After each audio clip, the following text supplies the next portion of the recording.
Ladies and gentlemen, members and guests, multimedia presentations, candidates, good morning and welcome to another beautiful day in Port Angeles.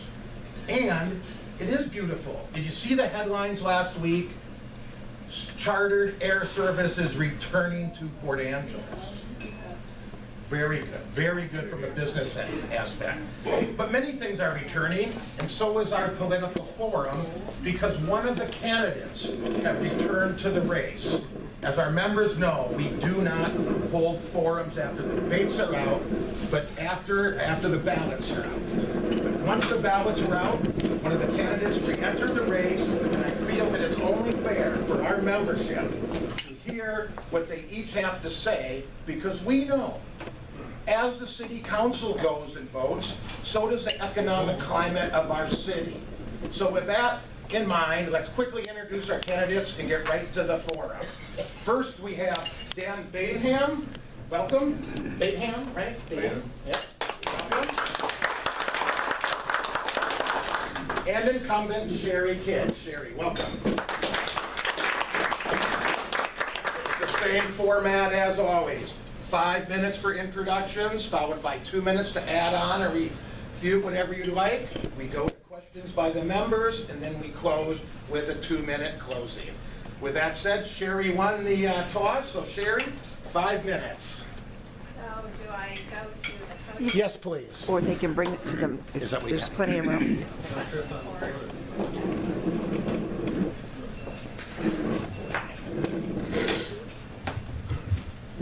Good morning, PABA. Close enough. Morning. Well, what an honor to be here for my Port Angeles Business Association to address you as a candidate for your city council. It's been an honor to serve you, and it's an honor to address you as a candidate this year. I'm running for this office because I believe in Port Angeles. Good things are happening, and it takes a lot of work and teamwork to continue good things happening in Port Angeles. We all live here, we have our businesses here, we have our homes here, and we all want the best community possible. And that takes work, it takes volunteers, like we're going to honor the volunteers. And honestly, city council members are volunteers of your community too, because although they're paid a stipend, honestly our hourly rate is minuscule. If you put in the work and do the time and serve the community, we're here to serve you, and that's what it's all about. And that's what I love about Port Angeles, being a part of the community, making it better, moving things forward. I've run several times for the city council, and I ran in 2003, and I came within 100 votes of getting elected to the Port Angeles City Council. I blanketed the town, I went door to door, and I said, wow, that was awesome, I can do this. So in 2005, I put up signs everywhere. I knocked on every door. I was out there working hard. And in 2005, I came within 50 votes of getting elected to the Port Angeles City Council. And I said, wow, this is awesome. I can do this. 2007, I blanketed the town with signs. My opponent was yelling, uncle, no more signs. I said, I got more going out. And I worked, and I got elected, and then once you get elected, you realize there's so much work to do. There's so much studying, there's so much learning.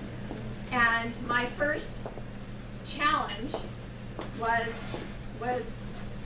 the harbor works being thrust upon us as brand new council members.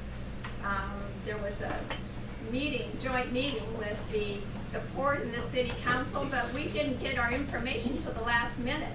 And I said, why? I need my information. I was told, well, we have to do it now or you won't get in the governor's biennium. So I called Olympia to talk to the head guy and say, is this true that we have to pass it tonight? Because I don't have time to study this. And he said, well, yes, we got to get the information down and get in the governor's biennium budget. Well, I got really in trouble for asking a question, and I started getting pushback for asking questions. But I'm here to represent you, and doing the homework and asking questions is my job. And I do my job and I fight for the people. But after that was passed, then I wondered, well, how come the county, the port commissioners are so informed and we're not? So I talked to the port commissioners and they had the information a week ahead. But I was promised, it was promised to me that if we pass this Harbor Works, not $1 of city money will go into this. Well, then they came back to us asking for money. And I said, fool me once, shame on you. Fool me twice, shame on me. So I voted no to funding the Harbor Works. So I had to start off out of the gate fighting for what I believe is right. But I have, the initiative to work and study and do the right thing for the people of Port Angeles. But many good things are happening. I hope you have a chance to walk down to the waterfront and take a look at our beautiful new waterfront. That is a project that started back in 2008 when I first chaired the Port Angeles Forward Committee.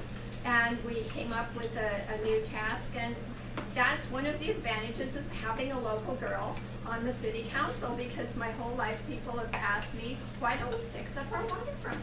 Victoria's so beautiful, and we come home and it isn't. It was run down. I don't have my glasses 30 on, seconds. just tell me, okay. So we've worked on this, and it's important as an international host city that we have that. We have new businesses moving into Port Angeles. We can see good things are happening, but I fight to keep taxes down. I'm the only one that voted no on a 5.2% increase in your electric taxes for next year and the next year, and I found out since then Social Security is zero next year, so I made the right move. But I'm working for you, I'm planning for you, I'm fighting for you, and thank you for the honor to serve on your city council. Thank you, Cherie.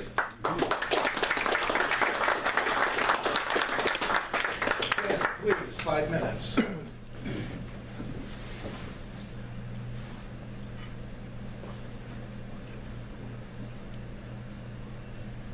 And I'm Dan Bateham, and I'm running for City Council.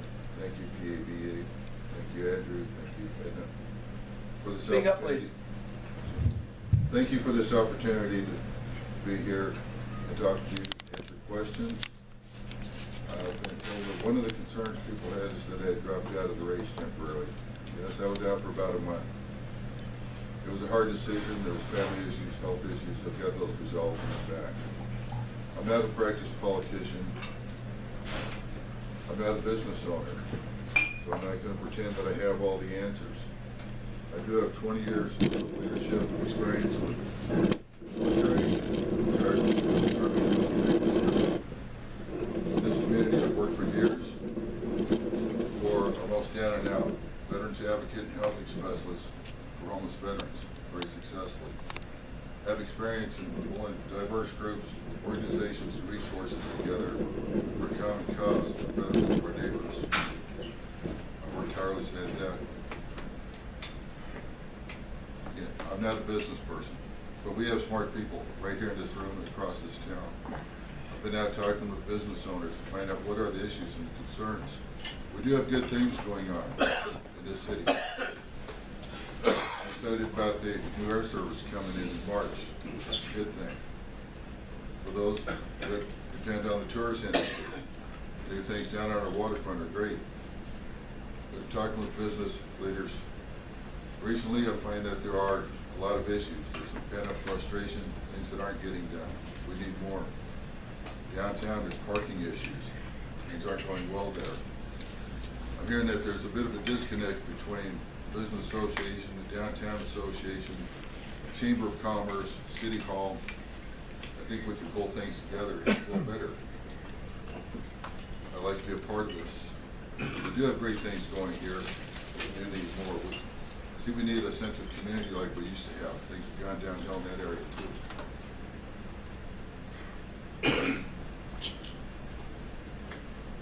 We used to have festivals downtown that bring people in to shopping, have family outings with this, more parades.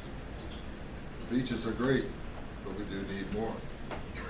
We need a city council that will actually listen to folks. Big reason why I threw my hat in the ring last spring, because I've noticed that the city council sometimes seems to be disconnected from the people. businesses do business, try to start up, and they get frustrated with so much red tape they can't get through it. And very soon you see them fail. Citizens that can't pay their utility bills because they're taxed to the hill. Every year, 30% of the people in this city are struggling. They need to get assistance, keep the lights on, keep the families warm. Shouldn't be that way. And I appreciate that a lot of times the city will go after grants, outside money. I think we can do better though. My approach on grant money, it's fine for as far as it goes, but I think we can take care of our own here just fine. State monies that we paid into, sure, so we get a piece of the pie. But I think we got more pride than only go for grant money and then tax the people to the hill. We can do better. Again, I don't have all the answers, but we have very smart people in this city. One that would listen and help do the work of people. Any questions, I'll be happy to answer. Thank you. Thank you, Dan. Cherie, you have 2 minutes. Would you like to add anything, please?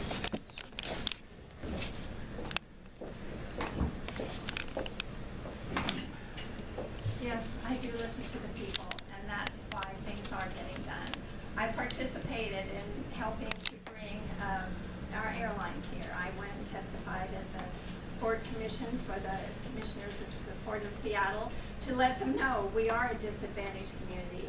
We do need an airlines here, and ask for them to give a waiver to an airlines that would come in to service our community and to waive the landing fees, the gate fees at SeaTac, which they've done. They've waived that, and that accelerated the opportunity to bring an airlines in here. We've had several airlines looking at us, and now we have one. But it was pulling together. It's doing the work, and we grants are great. Our civic field lights.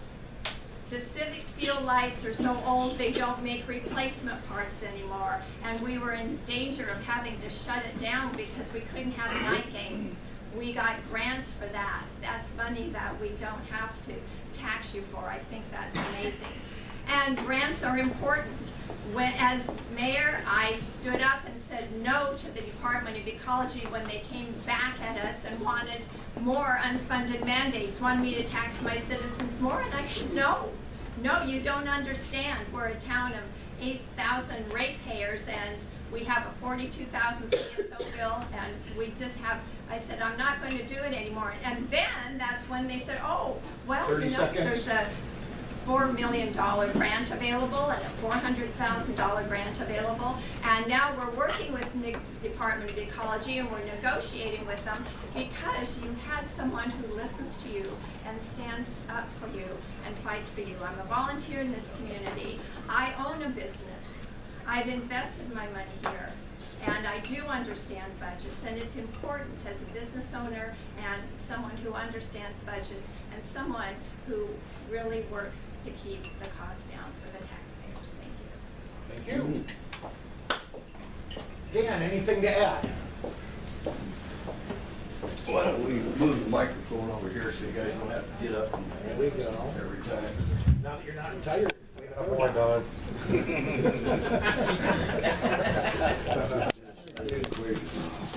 Thank you. I'm not against grants, but I believe this city has a lot of potential that isn't tapped into yet. We have very smart people here. We have a lot of pride here. And I'm not against grants. I just don't like it when we have a budget that we're in debt till 2035, and we're hoping that grants keep coming through. I don't run my household budget thinking, well, if I get 20 years worth of debt, maybe somebody will bail me out later and depend on it.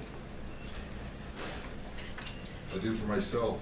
I believe this community has pride to work hard and make sure we have a balanced budget and take care of our bills, take care of our people here.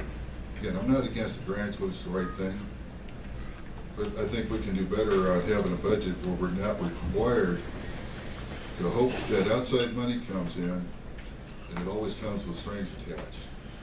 Or this place goes belly up. We can do better than that. I know we can. So I'll be looking at budgets, I'll be looking at outsourcing. We have so much outsourcing on contracts in this city.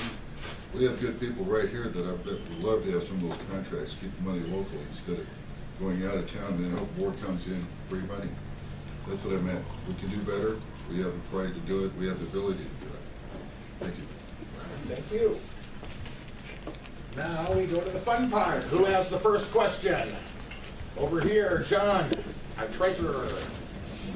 Yes, I'd like each of you to comment on the urban growth area, and what are your views on the incorporating any of these areas into the city in the future? And Dan, we'll start with you in the urban growth area. How that relates to the city. That's a good question. It's one I've got to study on. I don't have the answers. What I would do is be talking with all concerned, especially those areas that I'll be able to get to join with the city, if I understand the question correctly. Talk with people there, the businesses, bring things together for the best decision all concerned. I'm sure you want more of an answer for that, but I'm not going to just stand there and blow smoke. It's one I'd have to study on and get back with. Thank you. Very good. Cherie, urban growth area. Right, this has been a topic that's been around for years, and thanks to the Clallam County Commissioners in the past that they have helped us to put in new infrastructure out in the eastern UGA to help spur growth there, and the city gets 50% of any new tax revenues that are created out in the eastern UGA. That's as far as incorporating the urban. We have plans for the eastern UGA and the western UGA, but there are no current active plans to incorporate anything into the city at this time. Okay, very good. Next question. Mr. Feely. You both said something about the waterfront downtown, which has really come a long way. I'll never be a Victoria, but like Ted Simpson, he was here before electricity, so. And he I just got had a lot of birthday. remember when stuff, Right. and it looks great, but we got one issue down there, one of many, but it's the homeless. And they seem like they're coming more and more and more. And they're down there, and I stand there and watch people come off the ferry, and they got their signs, and they're intimidating, and they look like shit. I know they need a place to go. Then the question is, what's the role of the city in the homeless and panhandling? Yeah. Okay. Cherie. Okay, I'm going to separate homeless and panhandling at this time because before we were asked to debate, I was going to be on the program to talk about a panhandling ordinance that I'm working on with the city council and city staff, and I'll be bringing back a report in the next week or two and actually give a program on that with Chief of Police Cherie Gallagher.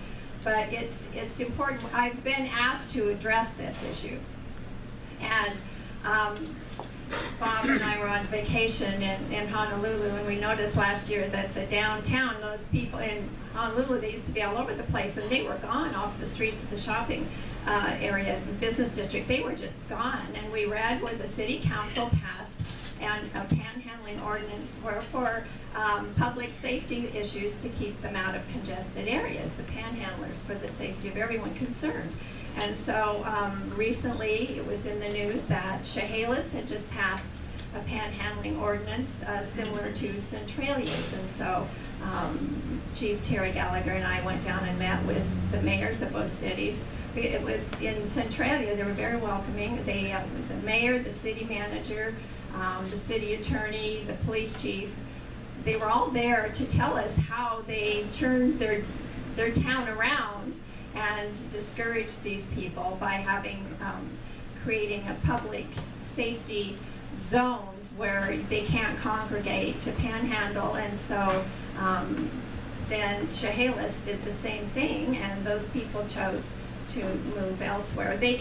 There are certain signalized intersections where, for safety reasons, it isn't allowed, and within 300 feet of those intersections, plus within people entering in their cars, 25 feet of a gas pump or ATMs.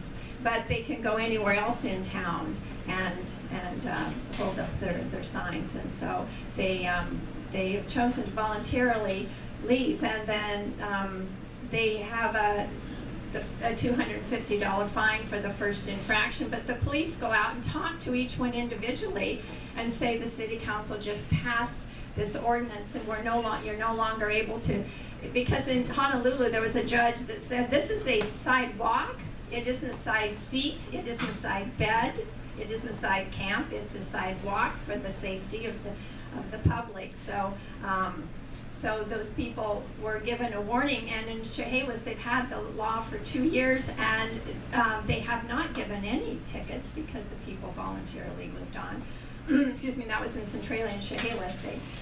They've only had it since September, and they found it to be highly successful. So I'm working on that. I brought all that information back, and I'll be giving you a complete report on that.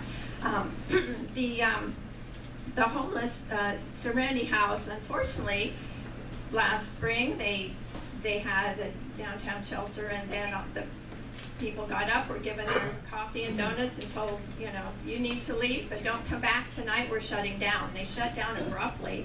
The Salvation Army tried to temporarily house them and realized that wasn't their primary mission, and so now they've opened facilities up on 18th Street, but I believe there's work in progress to get people transportation out to 18th Street. So there are two separate issues. I'm currently working on the panhandling issue, but I've been told by Centralia and Chehalis that if you work on one, it helps resolve the other two. So we're working on it, but thank you for your input. Very good. And Dan, your thoughts on homeless and panhandling, what the city can do? Yes, thank you. Cherie and Terry, information for the city about the panhandling. It is an issue downtown. Mostly it's a safety issue, but it's also a bit of an issue for the businesses down there.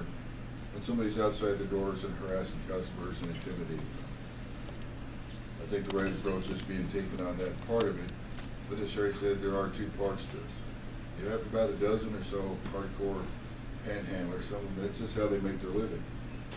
They're not all homeless. And then you have people that are really down and out that are homeless. This is an issue I'm very familiar with. For 4 years I worked with it as a veterans advocate and housing specialist. I worked with property managers, landlords, different social service agencies, and helped find solutions.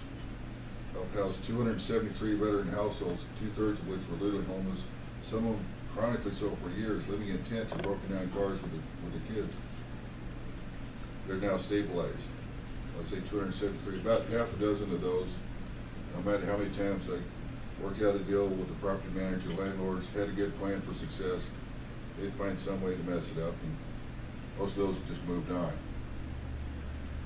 I could go into more detail if you want it, but we're talking about the downtown issue with the panhandlers. It is an issue. Mostly it's a safety issue. I think that's the biggest concern. When they're on the street corner, stopping traffic, that can cause accidents, people get hurt. That needs to be fixed. The panhandling law, I think, will fix this. For the homeless, the destitute, as I said, I know the players involved.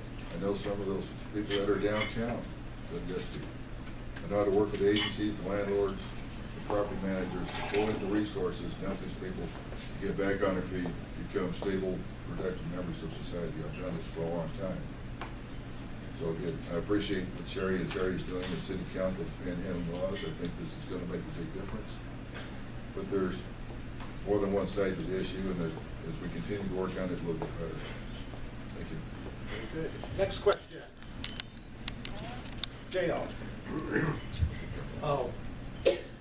The city debt has ballooned to about $150 million in the last few years, and I just wondered if either of you have any big ticket items that you want to try and create more debt in the next 4 years. So we'll start with Dan. How do you want to pile on? I have no plans to create more debt. Absolutely not. But kind of following on that, but there are big ticket issues, any ideas on how the city's gonna handle all sorts of state mandated costs, harbor cleanup, et cetera? Continue working with the different players involved, the EPA, the Parks Department, the county, the city. We come together, we'll find good solutions to make this work. There's good progress being done. I'm sure Cherie will expound more on that, what has been done. I haven't been at all the city council meetings, but I've heard some of it. She'll be able to probably speak a little bit further. But there is good work being done. I don't think all the costs should come on Port Angeles. We're not the only ones that have caused the pollution. Some of the creeks coming down the hill, out into the harbor. There's been long-term problems with rain, air, and other sites that need cleanup. I don't see why it should be a career for folks that managed those for 20 years and still waiting to get started. I would be working to speed up that process. As far as big ticket items, it's going to run up more debt. I'd be looking at how to do it cost efficiently. The city can't really handle more debt. I talked about that earlier.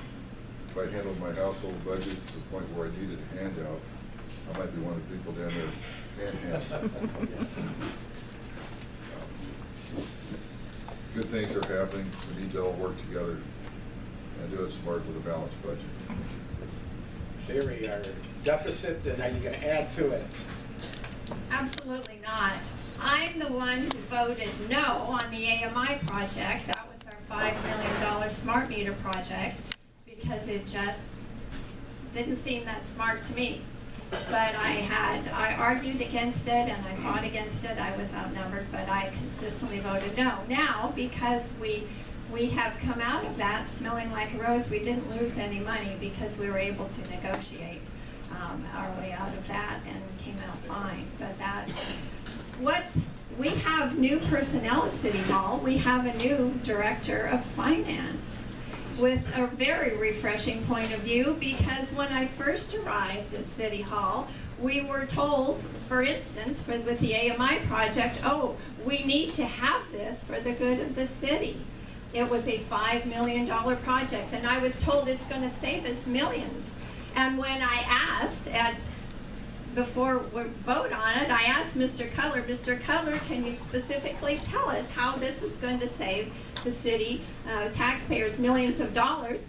His answer was, well, it's a cost avoidance. I don't know what that means to you, but it didn't resonate good feelings with me, and I voted no. Because what was happening at the time is every project was brought to us singularly, and we were not given the overall picture on our debt. We were given each project, we must have this, we must have this, we must have this. We now have a CFO who brought us the broad picture. This is the debt that has been accumulating from the past and growing from the past, and it's now on your shoulders, City Council. And Mr. Bateman's correct, he has not been attending City Council meetings, so he doesn't have specifics, because he hasn't been attending. When he quit the campaign, he quit coming to meetings. And if you're not informed, how can you serve the people and how can you understand the issues? So no, I won't add big debt because it's not the thing to do. But now we have the overall picture, and we can see the can's been kicked down the road and it's landing at our doorstep. And we have a priority setting plan that we did this year, which was difficult, but we are setting our priorities, we are reducing debt, we see the light at the end of the tunnel, and we're being very responsible as a council. And I'm working hard and studying hard to be very responsible for you, the taxpayers, that I don't add any more tax burden. Thank you. And Dan, since your name was invoked and about the city council, do you have anything to add to that? Yes. I missed 2 city council meetings. One of them I got the day wrong. I showed up, well, they weren't there, so I made it to the very next one. That's 2. I've been trying to stay informed. I'm not up on everything that happened over the last 8 years. I was busy working with homeless issues for vets. So I'm playing a little bit of catch up on that. I wouldn't have known, for instance, that Mr. Cutler was the one that was involved with smart meters. But I do remember when that issue came out, I didn't think it was a good idea. I'm glad that Cherie fought it. It was a bad idea. I I do see at city council where they keep running up debt. Some of it is very necessary expenditures. Some of it I question. We have very good staff over at City Hall. Some of them are very highly paid.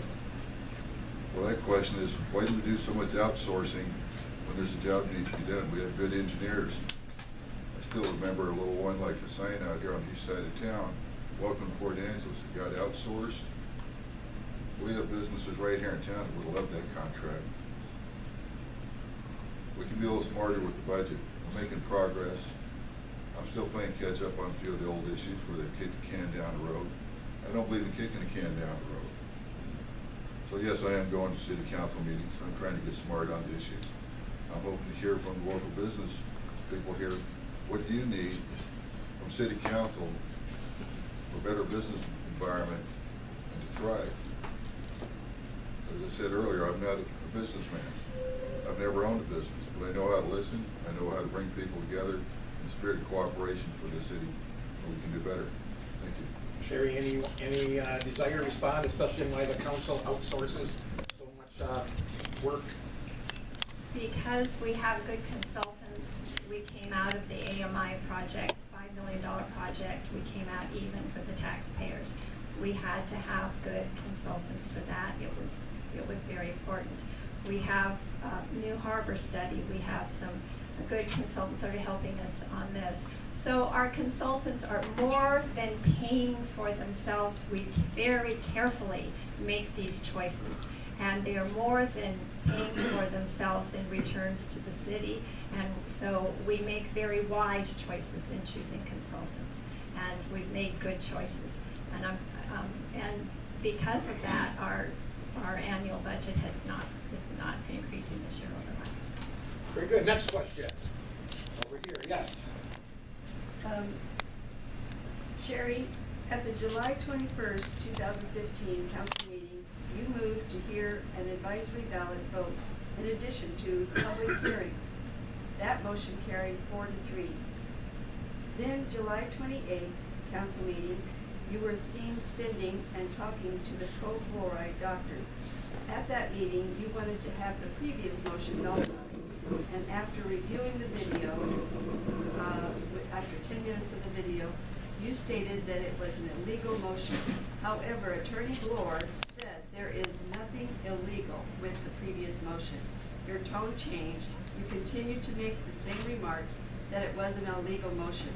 I listened to the video and your reply was you wanted the advisory ballot to go away. Presently, what are your intentions? So the questions of both candidates, correct, are what are your intentions on the fluoride vote? Yes. And we start with Cherie.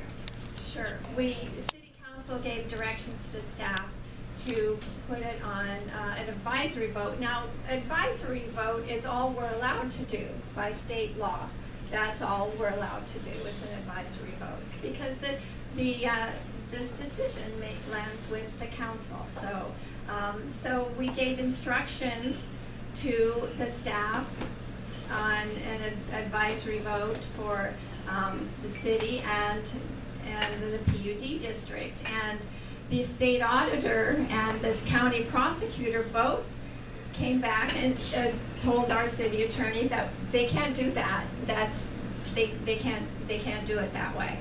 So and I did correct myself. The word it wasn't. They can't do it. So it's not legal to do it that way. So since it's not legal to do it the way we asked them, I used the term illegal. He said it wasn't illegal. Okay, that's just so that was a.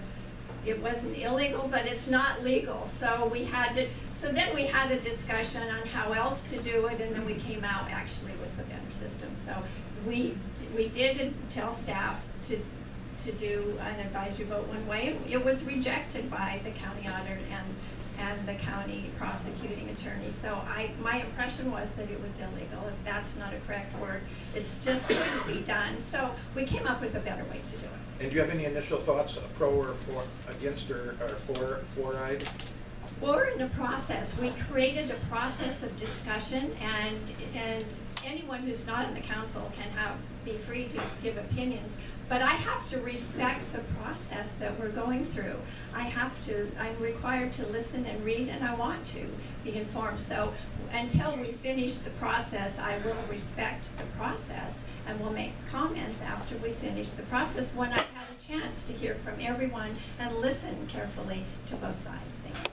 So Dan, the question is, first of all, on the process, how do you feel on that the city's taking on fluoridation? And then, do you yourself have any personal opinion on fluoridation?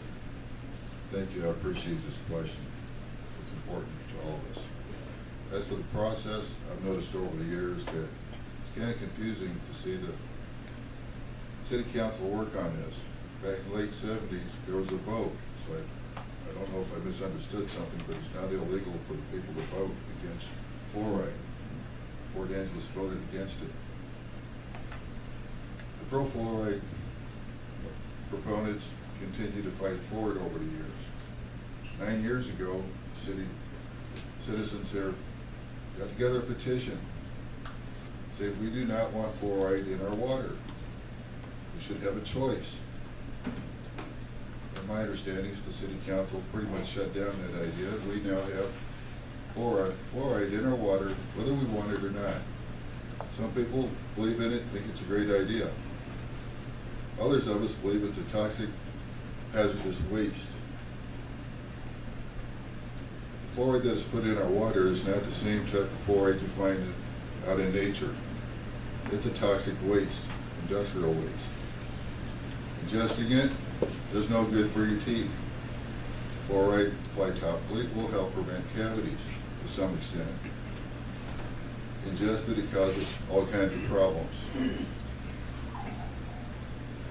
However, as far as the science of it goes, when I watched the folks at City Hall, like the debate the other night, it looks like the science can be debated pro and con until the cows come in. I don't think that's the real issue.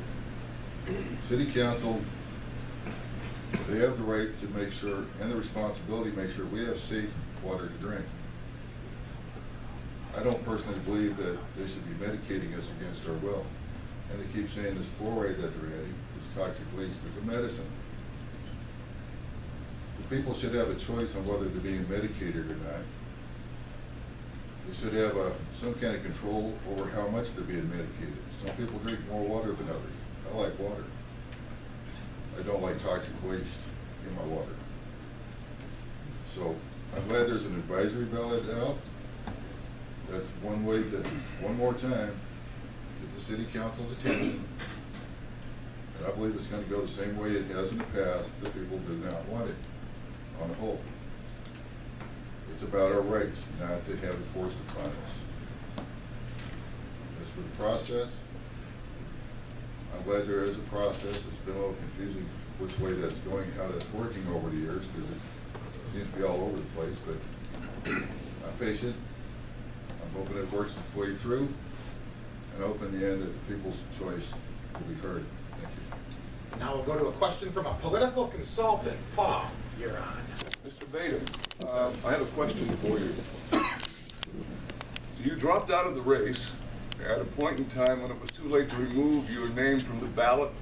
It was too late to remove your photo from voters' guides, and now you're back in the race. My question to you is, can you give me one good reason why I and others should vote for a person who can't seem to make up his mind if he wants to be a candidate? I never doubted that I want to be involved as a candidate and member of the city council. I'm not one to just sit on the sidelines and hope everything works out for the best when I see there's real issues. When I threw my hat in the ring, so to speak, back in May, that was on a Friday. The deadline for making sure I wouldn't be on the ballot was Monday, 3 days later. I didn't plan on dropping out of the race. As you've seen in the newspapers, it was personal reasons. I don't want to go into much detail. There were family issues and health issues that are now resolved. They need to be taken care of. We all have issues sometimes, things that come up, emergencies, unplanned for, unexpected, that we have to deal with. I was out of the race for about a month. It was a very hard decision, but I'm back. I care about the people in the city. I'm not a quitter, as a I've heard the word said. I served my country for 20 years in the military. I'm a combat vet. And I survived it, and all of my guys survived it. Quitters don't get through that alive. And the broader question I heard is, why should people vote for you?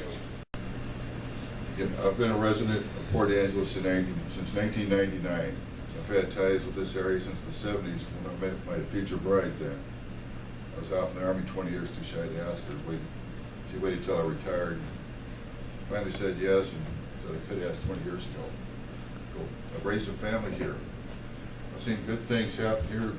I've lived in many places around the world, 20 years in the Army. This has always been home to me. We have the best people. Not only a great environment where we got mountain views and water, but the people here. I've never met friendlier people anywhere around the world where you count on your neighbors. The last few years I've seen the city struggle. Businesses struggle, people struggle. I'm not one to sit on the sidelines. I take action to get things done. Yes, I had a temporary setback, but I can be counted on. I care about the people here. We'll get the work done. Thank you. Cherie, the broad question is commitment to the position and why someone should vote for you. Well, this has been the most controversial, peculiar city council race I've ever seen. When you sign up for an elected office, you pay money, you fill out the application, and you sign up. You have 10 days in which to withdraw because within that, after that 10 days, you are in the county and state voters guide. So we have two voters guides. We have the county and state voters guide, and we have the Peninsula Daily News voters guide. And the Peninsula Daily News voters guide says I'm unopposed. And people all over town saying, why are you putting up signs? You're unopposed. Why are you why are you campaigning? You're unopposed. I'm not unopposed if someone doesn't withdraw within the 10 days. We had a League of Women Voters debate at the Clallam Heritage Center, and the candidates were there. Mr. Bateham was in the back. He came and he sat in the back and didn't participate. Now, I was up there. I actually had to bring a letter from the county auditor saying that I was opposed because there was another candidate on the ballot, so I could participate in that. Out there, I'm campaigning because when someone is on the ballot, who's on the ballot, am I unopposed? No, clearly I'm not. But I've never seen anyone in a local race that's created the controversy of quitting a race, and then, yes, and he has come to some city council meetings, but to give public comment and leave, not to hear and study the issues. And this is so important. You are electing people who have to understand the issues, who have to understand the budget, who have to do the work. This type of controversy I've never seen in a city council race, but it isn't coming from me. I have run for this seat 4 times, and in between I have attended the council meetings, and I've studied the budgets. I've got a closet full of budgets because I'm doing the work. You know me. You know who I am. I own a business. I'm working for Port Angeles, and I don't have erratic behavior when it comes to serving the community. So I'm here as I always have been, and I'm working and I'm campaigning because I want this job. Thank you.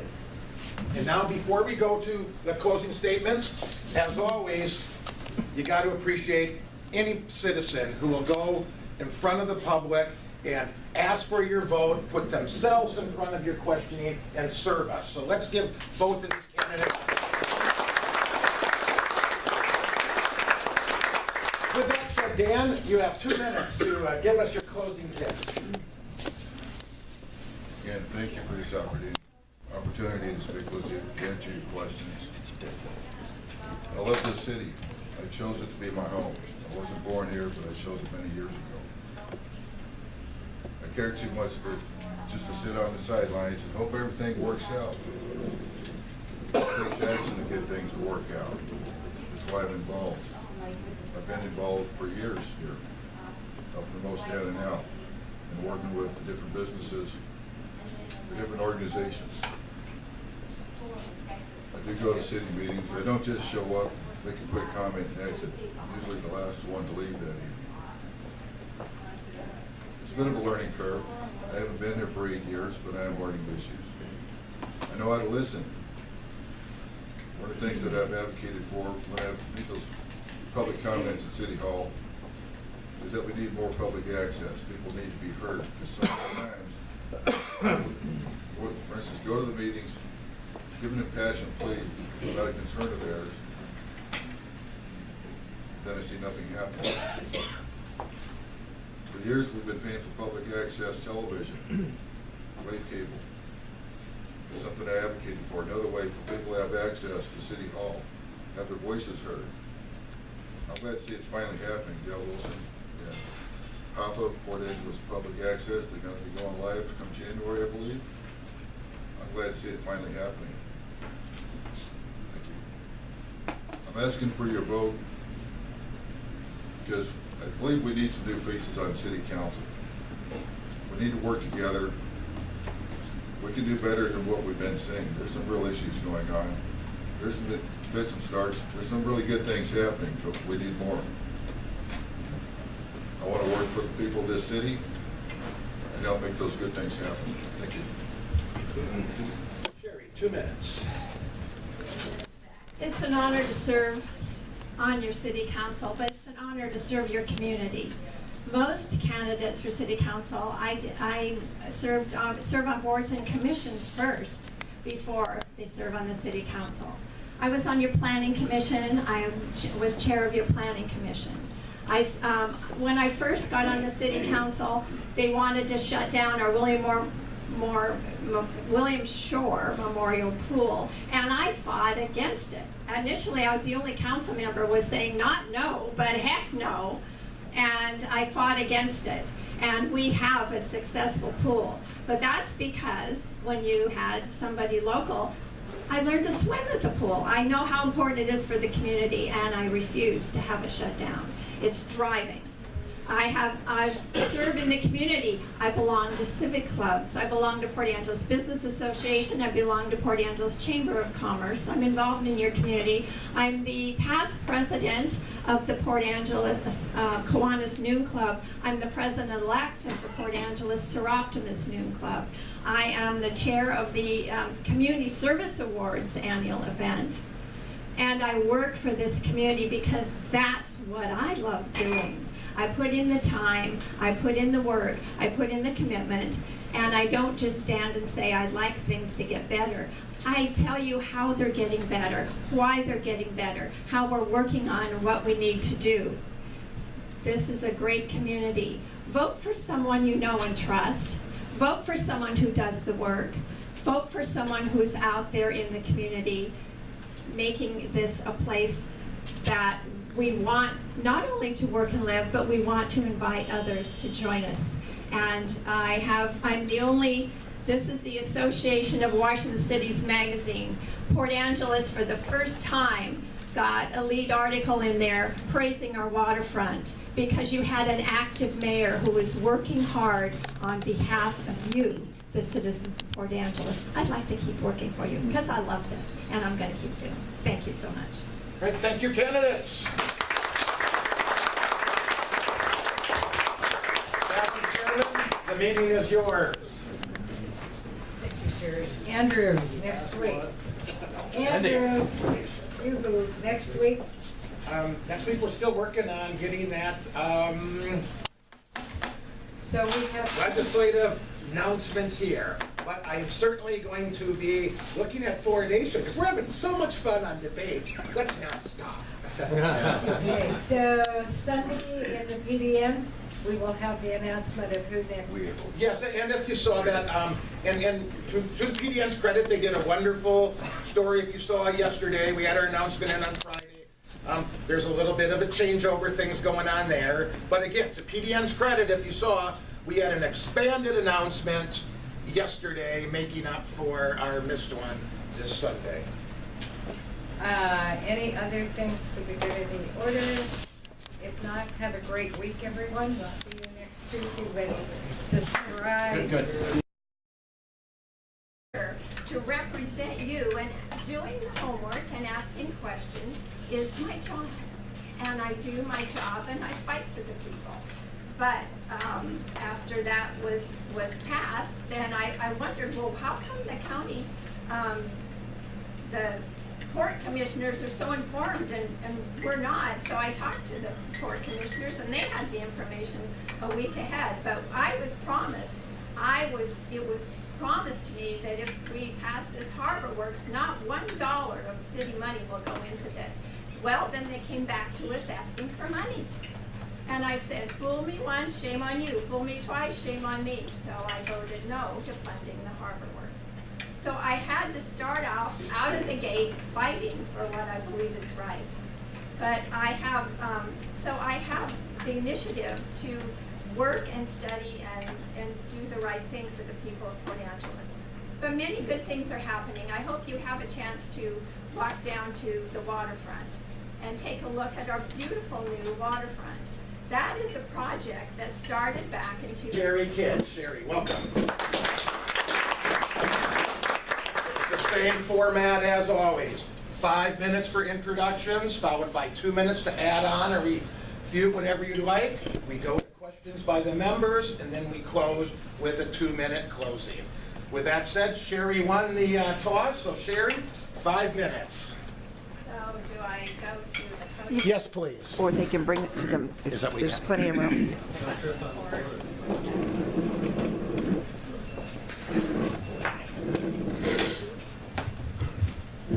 Good morning, PABA. Close enough. Morning. Well, what an honor to be here for my Port Angeles Business Association to address you as a candidate for your city council. It's been an honor to serve you, and it's an honor to address you as a candidate this year. I'm running for this office because I believe in Port Angeles. Good things are happening, and it takes a lot of work and teamwork to continue good things happening in Port Angeles. We all live here, we have our businesses here, we have our homes here, and we all want the best community possible. And that takes work, it takes volunteers, like we're going to honor the volunteers. And honestly, city council members are volunteers of your community too, because although they're paid a stipend, honestly our hourly rate is minuscule. If you put in the work and do the time and serve the community, we're here to serve you, and that's what it's all about. And that's what I love about Port Angeles, being a part of the community, making it better, moving things forward. I've run several times for the city council, and I ran in 2003, and I came within 100 votes of getting elected to the Port Angeles City Council. I blanketed the town, I went door to door, and I said, wow, that was awesome, I can do this.